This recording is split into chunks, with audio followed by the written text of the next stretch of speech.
ونستغفره ونؤمن به ونتوكل عليه، ونعوذ بالله من شرور أنفسنا ومن سيئات أعمالنا، ونعوذ بالله من شرور أنفسنا ومن سيئات أعمالنا، من يهده الله فلا مضل له ومن يضلله فلا هادي له، ونشهد أن لا إله إلا الله، ونشهد أن سيدنا ومولانا محمدًا عبده ورسوله، صلى الله تعالى عليه وعلى آله وصحبه وأزواجه وذريته أجمعين، وبارك وسلم تسليما كثيرا كثيرا. وبعد، فأعوذ بالله من الشيطان الرجيم.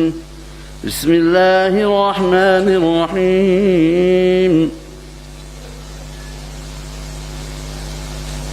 ولتكن منكم أمة يدعون إلى الخير ويأمرون بالمعروف وينهون عن المنكر، وأولئك هم المفلحون.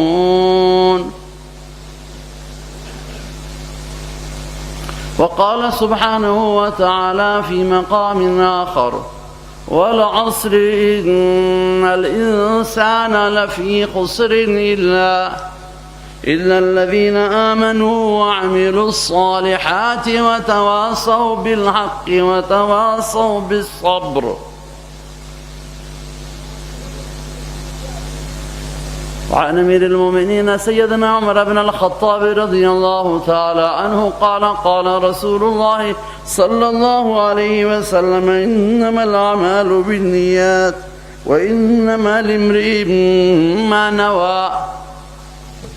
وقال عليه الصلاة والسلام: ألا كلكم راع وكلكم مسؤول عن رعيته، فالإمام الذي على الناس راع وهو مسؤول عن رعيته، والرجل راع على أهل بيته وهو مسؤول عن رعيته، والمرأة راعية على أهل بيت زوجها وولده وهي مسؤولة عنهم، وعبد الرجل راع في مال سيده على مال سيده وهو مسؤول عنه. رواه البخاري. اللهم صل على سيدنا محمد وعلى آل سيدنا محمد كما صليت على إبراهيم وعلى آل إبراهيم في العالمين إنك حميد مجيد. اللهم بارك على محمد وعلى آل سيدنا محمد كما باركت على سيدنا إبراهيم وعلى آل سيدنا إبراهيم في العالمين إنك حميد مجيد. رب اشرح لي صدري ويسر لي أمري واحلل عقدة من لساني يفقهوا قولي. خلي مدخل صدق وخرج.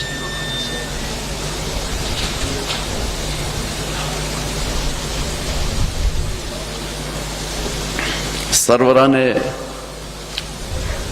عزیز و حضار گرامی، الله سبحانه و تعالی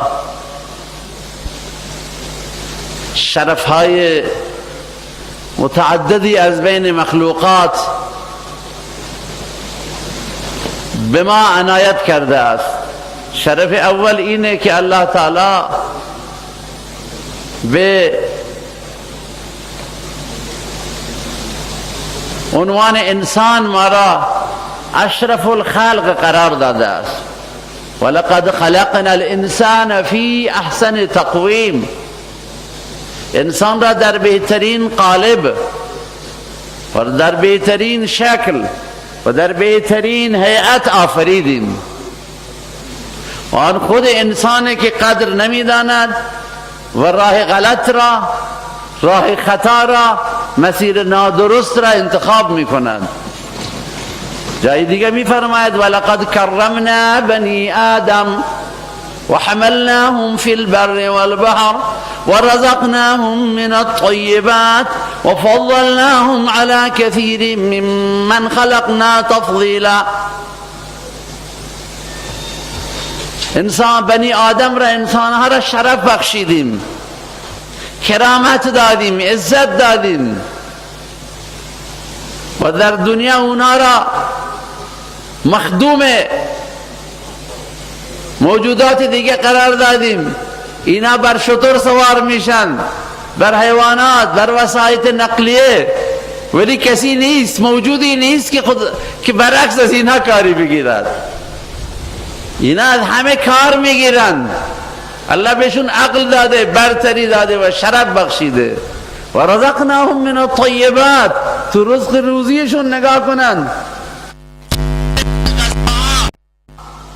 نوشیدنی ها، خوردنی ها در اختیار آنها قرار دادیم.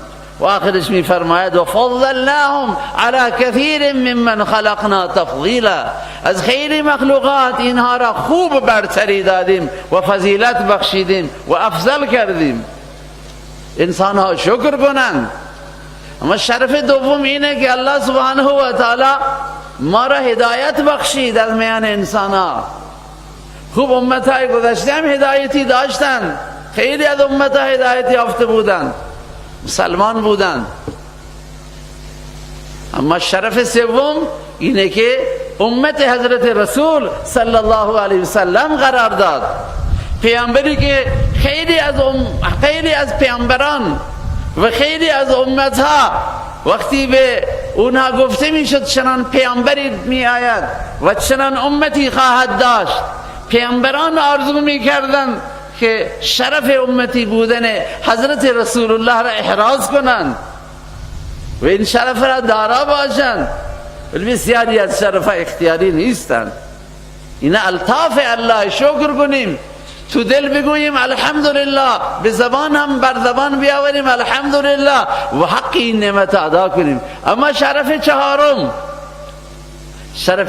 اینه که بعد از پیغمبر از اکرم صلی الله علیه و سلم، بعد از نبی مکرم که او خاتم النبیین است، کما این که او افضل النبیین، امام الانبیاء والمرسلین، سید الاولین والآخرین، خاتم الانبیاء والمرسلین هم هست. شما نگاه کنید در بین فاصله های کوتاه در میان دو پیغمبر گذشته چه اتفاقاتی می افتاد در میان ملت ها، در میان انسان ها، چه انحرافات فکری، چه انحرافات سیاسی، چه فسادهای اخلاقی، چه فسادهای عملی، و جهان رنج می برد تا اینکه الطاف الله شامل حال می شد، پیامبری دیگر را می فرستاد و این سلسله ها ادامه داشت تا حضرت نبی اکرم صلی الله علیه و سلم. وانکه زمان خیلی طولانیه، 1000 سال بیشتر، 1400 سال است از هجرت رسول اکرم صلی الله علیه و سلم.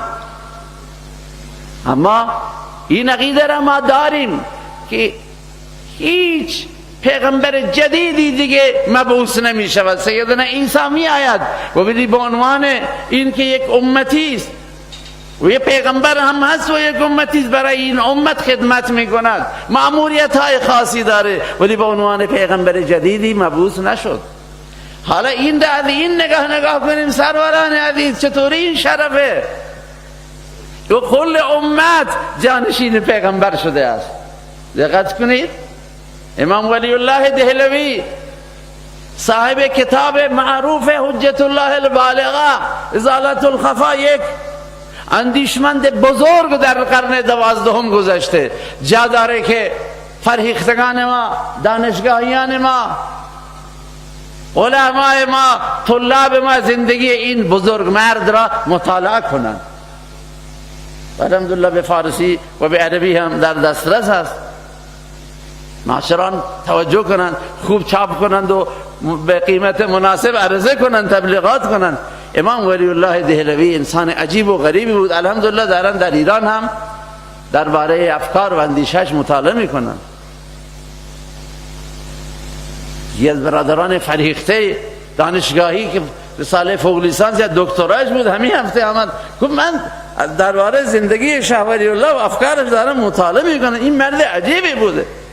او طوری حرف زد که ما احساس کردیم کوتاهی کردیم در معرفی این شخصیت بزرگ و خیلی شخصیت‌های دیگر.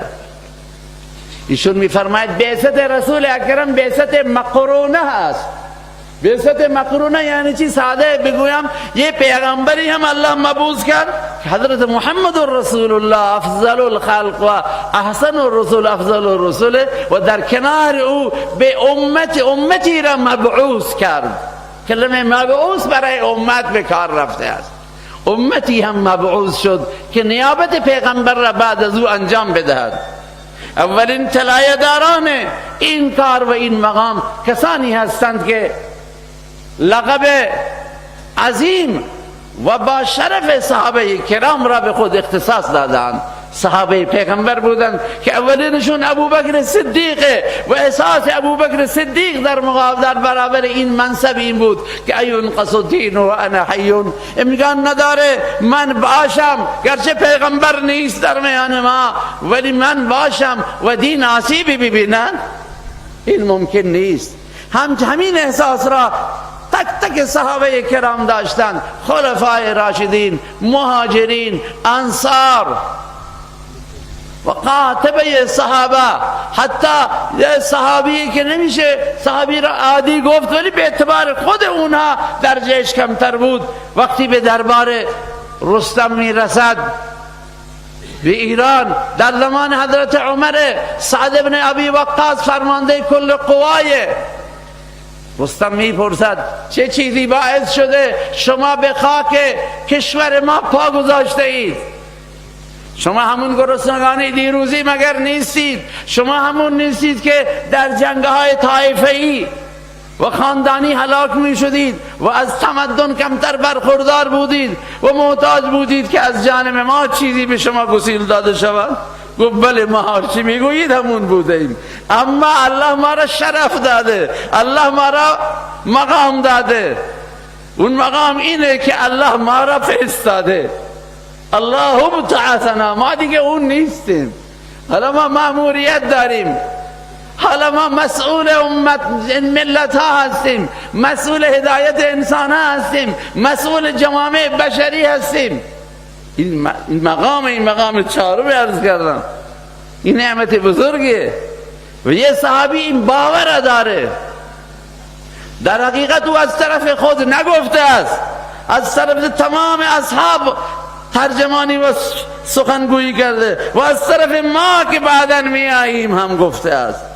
مقام شما عزیزان را معرفی کرده، مقام شما ها را هم گفته، مقام هر گوینده لا اله الا الله را تبیین کرده است. الله ابتعثنا لنخرج العباد من عبادت العباد الى عبادت الله وحده. ما موحد هستیم، ما اهل توحیدیم، اهل یکتا پرستی هستیم. ما مأموریت یافته ایم که خلق خدا را، مخلوق را از بندگی آلهه باطل، خدایان باطل، معبودان باطل به سوی عبادت یک الله فراخوانیم. الله ابتعثنا، با چه افتخاری، با چه احساس عزتی، با چه احساس کرامتی، با چه احساس سربلندی. و الله ابتعثنا، نگفت ابتعثنی مرا فرستاد سعد، نگفت ابتعثنی الفاروق مرا فاروق فرستاده، حتی اون طرفتر به حضرت رسول هم نسبت نداد، گفت الله این شرفه به ما داده است. عزیزان، مسئولیت امر بالمعروف، مسئولیت نهی عن المنکر، مسئولیت دعوت الی الله، دقت کنید روی کلمات، مسئولیت اصلاح جامعه بر عهده ما و شما، بنده و شما گذاشته شده، بر عهده این امت این مسئولیت گذاشته شده، بر عهده کل امت، نه تنها و عالمان امت، درسته اون معلمان، کارشناسان، پیشتازان، نه بر عهده دیدی که ما اونا را به نام حالا که بگیم هر جماعت تبلیغی بدونیم، درویش بدونیم، یا هر کسی بدونیم، یا با عنوان کسان، به عهده کسانی که سواد دارند همه امت، یا به عهده کسانی که مردانند. نخیر، همه امت. تو همه امت کی می آید؟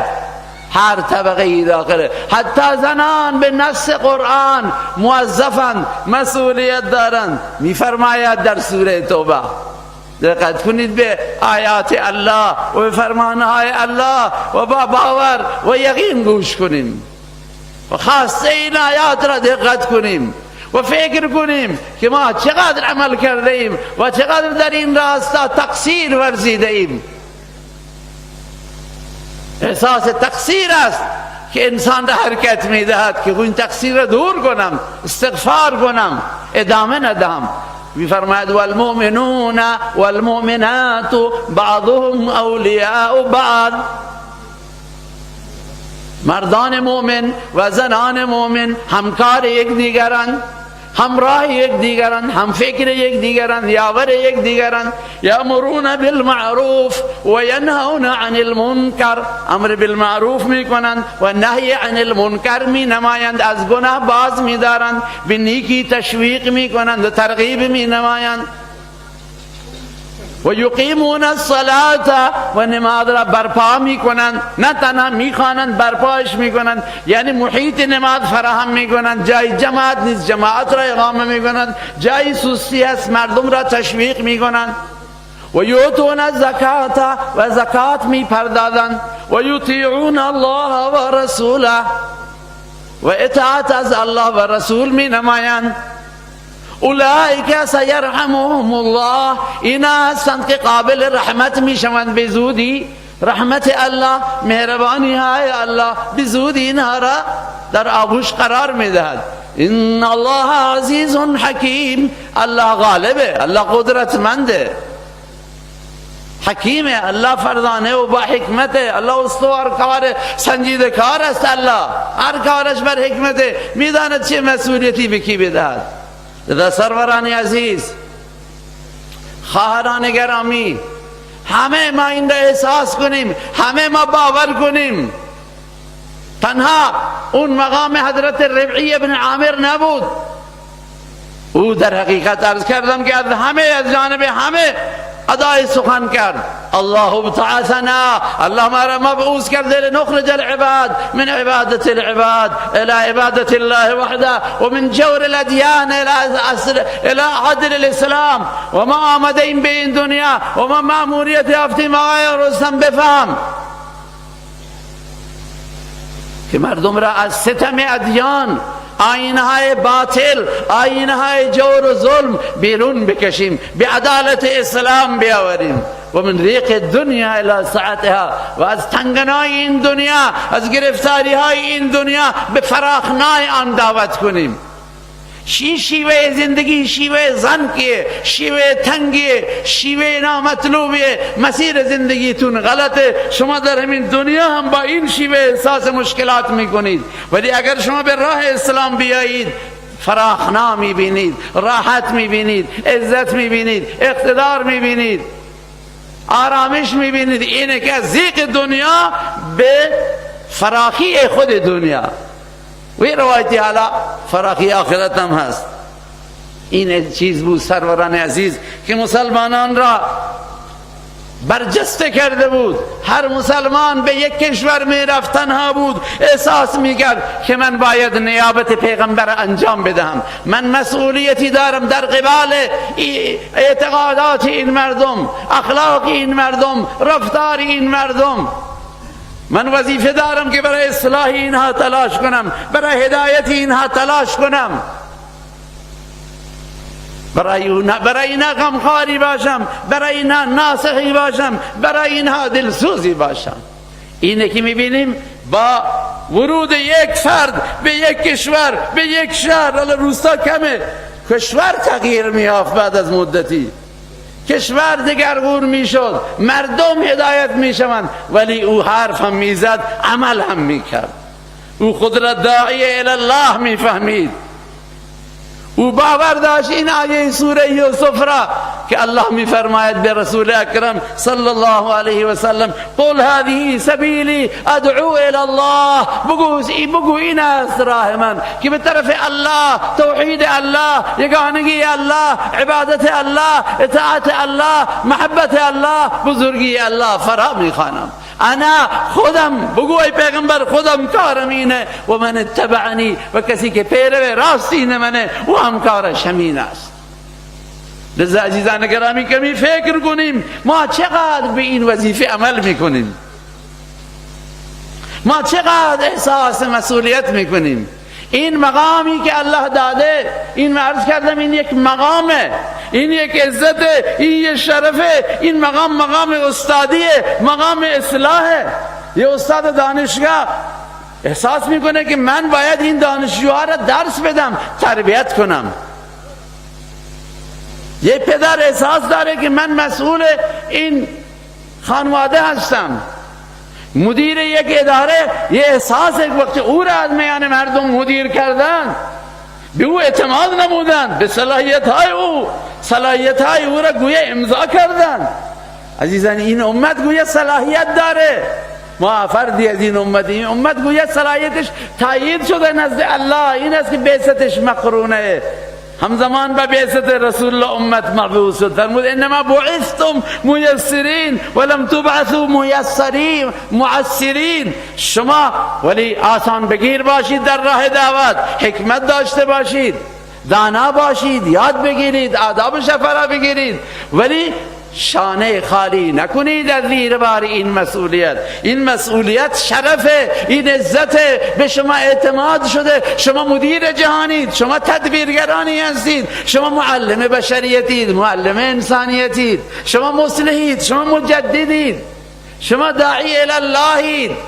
هر فرد عزیزان، این تنها به علما نیست، بار عرض میکنم و هرگاه تاریخ ثابت میکند هرگاه مسلمانی به این نیت وارد کشوری میشد، فردی بود یا گروهی بود یا خانواده‌ای بود، هدایت و اصلاح در آن کشور و در آن شهر پدید میآمد. ولی جمع مسلمانان هرگاه در ادای این وظیفه کوتاهی کرد، دقت کنید، تقصیر ورزید، فقط به دنیا چسبید، به عیش چسبید، به پست چسبید، به ثروت چسبید، به شهرت تکیه کرد، به قدرت تکیه کرد، دیدی نقد است که مسلمانان زبون گشتند. اندیشمند جهان اسلام سید ابوالحسن ندوی داستان تلخ و فاجعه تلخ اندلس را بیان میکند.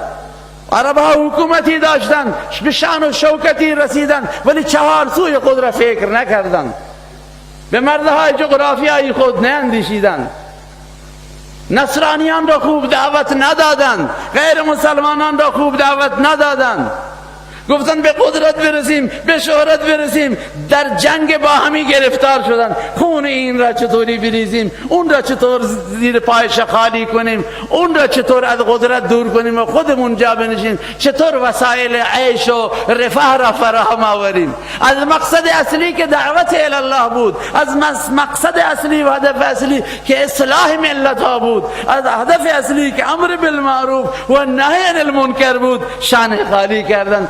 این را به عهده گروهی که به هر حال در اون جامعه شاید اونها را نمیدونم آخوند میگفتند، حالا اون لقب چی بود در اون وقت، حالا شیخ میگفتند، مولوی میگفتند، چند نفری درویشای مسکینه این کار رو بکنن.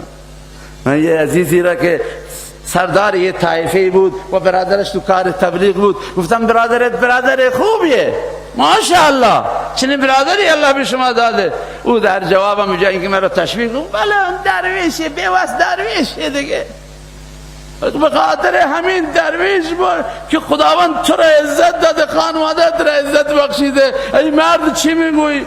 ولی ما هم چیزی شاید بهش نتونستیم بگیم، ولی به هر حال نوعی باز تشویقش کردیم. ولی همون شخص از دنیا رفت. بعد من دیدم مشکلات در اون خانواده پدید آمد. وجود یک صالح برای یک شهر هم مفیده، برای یک خاندان هم مفیده، برای یک خانواده هم مفیده. سروران گرامی، صالحین را قدر کنیم و به خیر آنها بپیوندیم. به هر حال این احساس مسئولیت را همه ما احساس بکنیم. سروران عزیز، ما داعی الله هستیم. در قبال افراد خانواده مسئولیت ها را نگاه کنید. حکیم الامت علامه اشرف علی تانوی نکته خیلی خوبی فرمودند. میفرمایند امر بالمعروف نهی عن المنکر، باز داشتن از گناه، امر بالمعروف میفرماید خوب این دو قسم است. یک قسمش نسبت به افرادی که تحت مسئولیت ما هستند، کوچکتر از ما هستند، مانند شاگردان. فرزندان، برادرزادگان، افراد خانواده، زن برای شوهرش و فرزندان برای والدین و افرادی مدیر یک جامعه هست، معلم یک کلاس است، استاد یک دانشگاه، افراد تحت تکفل یا تعبیر بکنیم به زیر دستان. اینجا میفرماید هیچ عذری ما نداریم، اینجا هیچ خطری ما را تهدید نمیکنه. از نظر اجتماعی الله یه برتری عرفی سیاسی جایگاه اجتماعی به ما داده. خطری نیست که اگر ما بگوییم اون ناراحت بشه، ممکنه ناگوار بشه، احساس ناگواری کنه، ولی ما باک نداشته باشیم. بگیم نماز نخوندی، بگیم حجابت ضعیفه، بهش بگیم این چیز گناهه، این حرامه، این غیبته. رسول الله فرمود صلی الله علیه وسلم من رأى منکم منکرا فلیغیره بیده. هر کسی منکر و گناهی را دید اول به دست من کنه. چایی که زیر دستانت میشه آدم به دست من کنه. فإن لم یستطع، اگر توان نداشت به لسانه، با زبانش. فإن لم یستطع، بعد هم توانایی نداشت با دلش آن را بد بداند و تصمیم بگیرد که چه کار کنند، چه راهی دیگه اختیار کنند. اما میفرماید بخش دومش جایی که ما میگیم اگر بگوییم کسی میرنجد. اگر بعدم اونجا میفرماید دو قسم است، یه صورت میرنجد و به ما آسیب میرساند و ما نمیتوانیم ان آسیب را تحمل کنیم. خیلی خوب، چنین جایی گنجایش هست که سکوت کنیم ولی دعا کنیم، تدبیر کنیم، واسطه تلاش کنیم که کسی دیگه بره این را از نهی عن المنکر باز بدارد. و اگر نه فقط ناراحت میشه. اشوره مسئله تو کوچه شنیده بودیم میگفتن ناراض میشه خونه خودش شام میخوره. ما ناراضی خدا را باید حساب ببریم که الله ناراض نشه، الله را خوش میاد باید به او بگوییم، اما احترامش داشته باشیم، بهش برگی بدیم، بهش یادداشت بدیم، تو تنهایی بریم پیشش که این گناهه، حتی حاکم باشه، حتی مسئولی باشه، ولی ما وظیفه داریم. الدین النصیحه، دین نصیحت است.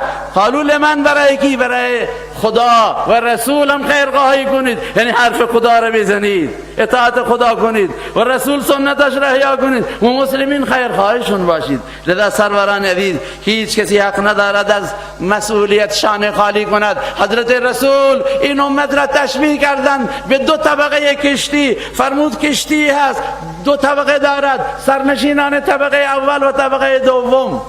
سرنشینان طبقه اول به آب ره ندارند، سرنشینان طبقه دوم به آبی که بالای کشتی ره ندارند. میگه از زیر سوراخ میکنیم از دریا آب میگیریم. و اون بزرگترایی که در طبقه اولند اونا میگن باشه خودشون غرق میشوند، هر کسی کلاه خودش نگه داره، موسی به دین خود و عیسی به دین خود. اینجور حرفایی هست. این حرفا شایسته یک امت مسئول نیستن، یک امتی که خدا به شرف امر بالمعروف و نهی عن المنکر و مقام داده. اینا هیچی نمیگویند، پایینی ها سوراخ میکنند. درسته اول خودشون غرق میشوند ولی کی دنبالشون غرق میشود؟ همونایی که بالا هستند، کل کشتی غرق میشود. لذا اینه که در بنی اسرائیل گروهی امر بالمعروف کردند و گروهی گناه میکردند، فرمان الله را میشکستند. گروه سومی گفتند که آقا لما تعیدون قوما الله مهلکهم، چرا بیهوده درد سر میکشید و چرا بیهوده درد خود را سرتون به درد می آورید و اینا را امر بالمعروف و نهی عن المنکر میکنید؟ اینا که آدم بشو نیستن. اون گروه داعی چه گفت؟ قالوا معذرة الى ربكم ولعلهم يتقون. عذری پیش الله داشته باشیم، ما یک مسئولیتی که داریم و شاید اینا هدایت بشن. ولی اونا که هدایت نشدند، الله میفرماید آن کسانی را که داعی بودند، امر بالمعروف میکردند، احساس مسئولیت داشتند، نجات دادیم از عذاب سخت بعیث رسوا کن. و اونایی را که دچار گناه بودند اونا را گرفتار ساختیم به عذاب سخت. لذا عزیزان گرامی ما عذر داشته باشیم. هر فرد مسئول. حضرت رسول همین را فرموده است الا کلکم راعین. این حدیث دقت کنید، این حدیث در خانه هایمون بنویسیم و بزنیم تابلو کنیم. حضرت عبدالله بن عمر روایت میکند رسول الله فرمود صلی الله علیه وسلم الا کلکم راعین و کلکم مسئول عن رعیته. هر کسی از شما مانند یک شبان چوپان به بلوچی شانگی شانک چقدر مسئولیت داره در مقابل برای گوسفندان. شما هر کسی همونجور مسئولید. و کلکم مسئول عن رعیتی. همه مسئولیت داره. رئیس جمهور مسئولیت داره، استاندار مسئولیت داره، فرماندار، مدیران کل مسئولیت دارند، افراد خانواده هم مسئولیت دارند. و مسئول عن رعیتی و رجل راع. و هر مردی به منزله شبان و نگهبان و مسئول در خانواده خودش. او مسئوله. دختران حجاب میکنند یا نه؟ پسران چی؟ کجا میروند؟ چه برنامه تلویزیون تماشا میکنند؟ چطور تربیت میشوند؟ نماز فجر وضعیتش چطوره؟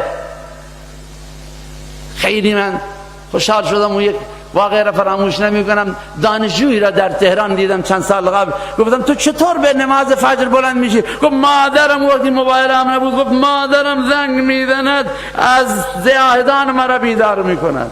و مادری شما که اینجا تو زاهدان هستی بالا سر بچه خوابیده اید، شما چرا این بچه را بیدارن؟ پدر شما چی؟ پدر بزرگ شما چی؟ برادر عمو شما چی؟ دایی شما چی؟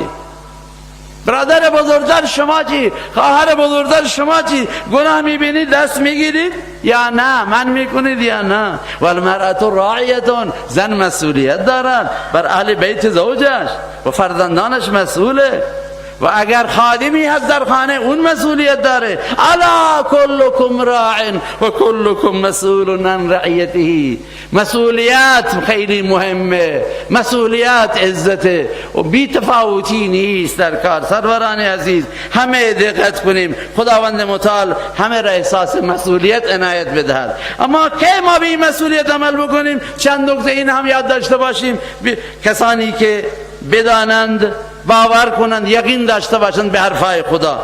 دو فضیلت امر بالمعروف نهی عن منکر را بدانیم که اگر ما نهی عن منکر نکردیم، امروز دیگران معتادند، برادرزاده معتاده، خواهرزاده معتاده، بچه همسایه معتاده، خلافکاره، خدا نکرده راه بی حیایی را گرفته، فجور و فسق را گرفته. فردا این گناه به ما هم سرایت میکند.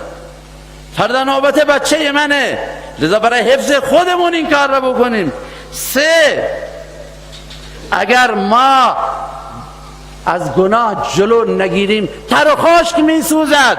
ما هم خانواده ما میسوزه، تر و خشک میسوزه، عذاب میآید و ما گرفتار میگردیم. عذاب خدا شکل‌های گوناگونی را داره که جای تفصیلش نیست.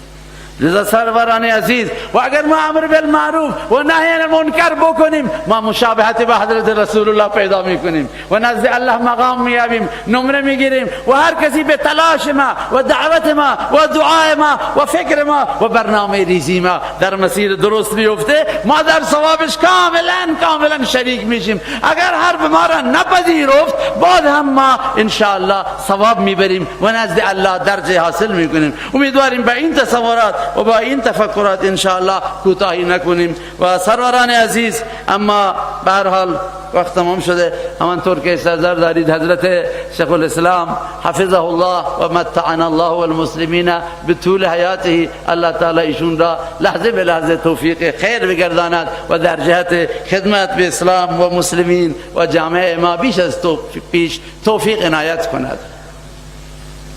به هر حال ایشون هم به تهران تشریف بردن. به هر حال برای پیگیری مشکلات شما عزیزان و خیرخواهی به نظام و ملت و دولت. به هر حال دیروز هم که تنفیذ حکم ریاست جمهوری بود و فردا هم مراسم تحریف است در خانه ملت. سروران عزیز، مقامات می آیند از خارج و داخل. دعا کنید که این مراسم به خیر و خوبی انشاءالله صورت بگیرد و در این حال همان آرزویی که شما دارید هم دعا کنید و هم به هر حال اونایی که پیگیر قضیه ها هستند دعا کنید که اونها را خدا موفق کنه و به دولت مردان ما و مسئولین ما و مخصوصا این بار که حاجی آقای روحانی بار دوم به هر حال بر این بجای عریکه قدرت بگوییم که به این مسئولیت به هر حال انتخاب شده است برای انجام این مسئولیت بزرگ برای ملت تاریخی ایران. خداوند ایشون را موفق کند انشاءالله. اما منظور توفیق اینه که ایشون بتواند تبعیضات را دور کند، عدالت را کاملا برقرار کند، قرآن و سنت را پیاده کند و نمونه ایدئال جامعه فاضله و جامعه خوبی را جامعه اسلامی را به جهان ارائه کند و نشان بدهد. و مخصوصا انتظارات 24 میلیون ایرانی که بهشون رای دادند و خیلی بر اهل سنت هم سنگ تمام گذاشتند و همه شاهدان در داخل و خارج به این گواهی میدن، به این قشر که و جزء بدنه لاینفک ملت ایران به این اهتمام بشه و توجه بشه. مسئولیت های عزیزان خارج از بیجا نیستند و بی مسئولیت انتظاراتشون بیجا نیستند. سروران عزیز اینه که به هر حال دوست دارند که برای کشور خدمت کنند، نخبگان دوست دارند که مشارکت داشته باشند، ملت دوست داره که به افرادشون به علمایشون بها داده بشه و این انتظار به جاییه و این انتظار اسلامیه، ایرانیه، انسانیه. سروران عزیز دعا کنید که انشاءالله بیش از پیش انشاءالله این مدیر بزرگ کشور ایران بتواند موفق شود در این راه و انشاءالله تاریخ جدیدی نوشته شه. ما یه چیز دیگه نمیدونیم ولی اینقدر میدونیم که نیک و بد بنماند، نیک و بد داستان بماند. در دنیا می رود و جهان می رود به پیش، عصر گذشته بر نمی گردد. هر چه ما در گذشته کرده ایم در بارگاه الله هم محفوظه، تو نام اعمال هم محفوظه و تو تاریخ هر ملت هم هر قدر سانسور بکنیم محفوظ می شود. ما نمیخواهیم آیندگان برادران شیعه و برادران اهل سنت وقتی به این مقطع از تاریخ نگاهشون بیفته و احساس کنند که بر ما ظلم شده، در ما حق ما بیمهری شده و برادران شیعه‌ای که میآیند سر افکنده نشوند که بله فلان تاریخ هم کشان ما هم فکران ما عدالت خوب اجرا نکردند. این خیرخواهیه، این دلسوزیه، این نصیحته و به هر حال این دعای ماست. امیدواریم که انشاءالله ما سربلند باشیم در میان ملت ها، نظامی ارائه بدیم، الگوی ارائه بدیم که برای همه جهان قابل تأسیس باشه. بگوییم این است عدالت اسلامی، این است ادای حقوق، این است رسیدگی به مشکلات، این است مشارکت واقعی، این است بها دادن به ملت. ما این حرفا داشته باشیم، هر اهل سنتی اینه احساس کنه، هر بلوچی اینه احساس کنه، هر فرد هر قومیت اینه احساس کنه و مسئولین ما هم با سر بلندی و افتخار بگویند که بله تاریخ نوشته بشه، تاریخ بدرخشه، تاریخ ما انشاءالله بدرخشه در این مقطع و برای آیندگان هم الگویی انشاءالله قرار بگیرد. به امید این که انشاءالله شما هم همه مسئولیت دارید، هم دعا کنید، هم به هر حال مطرح کنید، جایی که مطرح کردن یک مسئله هست اونجا مطرح کنید و کسانی که مطرح میکنند این مشکلات را امیدواریم که انشاءالله خداوند اونها را موفق کند و در آینده ما ایرانی انشاءالله ایرانی با کرامت انسانی و با حرمت بشری و با عدالت اجتماعی و با یک اقتصاد انشاءالله نمونه ایرانی آزاد و ایرانی آباد داشته باشیم. و آخر دعوانا ان الحمد لله رب العالمین.